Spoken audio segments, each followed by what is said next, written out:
COVID-19 di DKI dan Jatim Modyar. Partai dan gubernurnya tak layak nyapres. Artikel ini dilansir dari seaworld.com, ditulis oleh Manuel Mawengkang. COVID-19 angkanya terus-menerus naik, khususnya di Jawa Timur dan di DKI Jakarta. Kedua provinsi ini disusul dengan daerah-daerah selatan pulau di Indonesia seperti Kalimantan Selatan, Sulawesi Selatan, Sumatera Selatan. Kejar-kejaran jadi juara dalam peningkatan kasus COVID-19 di Indonesia. Selama ini kita tahu bahwa dalam penugasan pemerintah pusat mendelegasikan segala kebijakan pengelolaan rumah sakit kepada pemerintah daerah. RSUD yang disiapkan untuk menangani pasien COVID-19 dikelola oleh Anies di Jakarta dan Khofifah di Jawa Timur.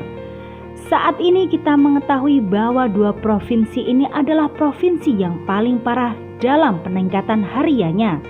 Dalam hal ini, kita melihat bahwa adanya kegagalan kepemimpinan dan koordinasi yang ada. Ini fakta dari data yang saya ambil dari dua sumber saja yang berasal dari satu big data, yakni BNPB dan covid19.go.id. Saya tidak mau ambil dari website-website lain karena justru dengan adanya website-website lain, data yang saya ambil bisa ada biasnya. Asumsi yang saya bawakan di dalam tulisan ini adalah mempercayai data yang dikeluarkan oleh BNPB dan pemerintah pusat. Jadi kalau masih mau mempertanyakan kesahihan data, saya sebut bahwa data yang saya ambil sudah sah karena memang satu pintu dari pemerintah pusat. Website lain saya buang.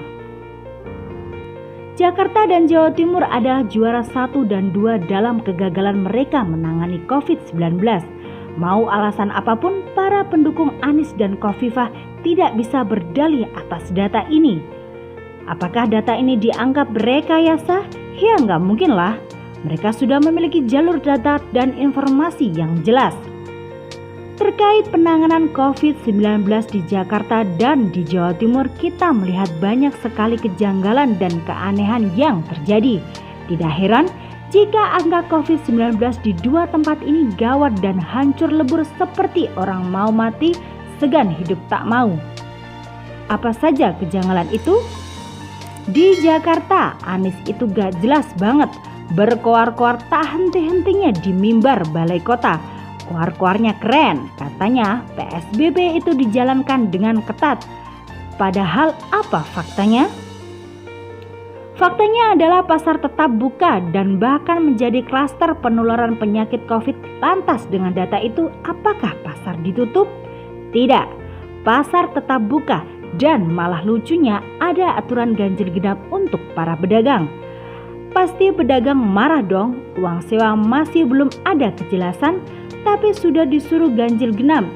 Kalau yang ganjil semua sederetan, bagaimana dong? Ini gak jelas banget. Kebijakan teraneh yang dibuat Anies adalah membuat aturan ganjil genap di pasar. Seharusnya yang diatur adalah pembelinya. Susah? Ya susah. Makanya itu arusan Anies yang gak jelas itu. Malah pencitraan murahan naik kursi tebang di Ancol pula. Selain penanganan pasar yang gak jelas, dia juga koar-koar bahwa tidak penting melandaikan kurva, tapi yang lebih penting menyelamatkan jiwa. Ini statement seperti suara air direbus sampai berbunyi gedeblek gedeblek gedeblek. Kalau nyawa selamat artinya kurva melandai. Go bener. Setelah di Jakarta, di Jawa Timur juga ngaco, koordinasi dan komunikasi antara Khofifah dan bawahnya juga gak beres.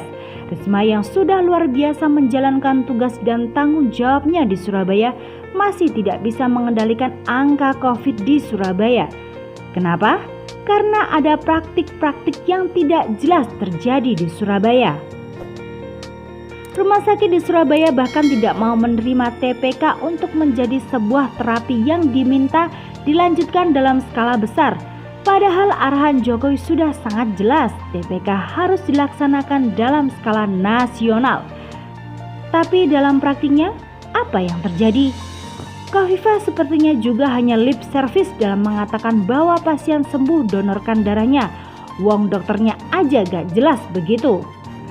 Dari fakta-fakta yang ada, kita melihat bahwa mereka ini sudah seharusnya dibuang dari bursa capres-cawapres.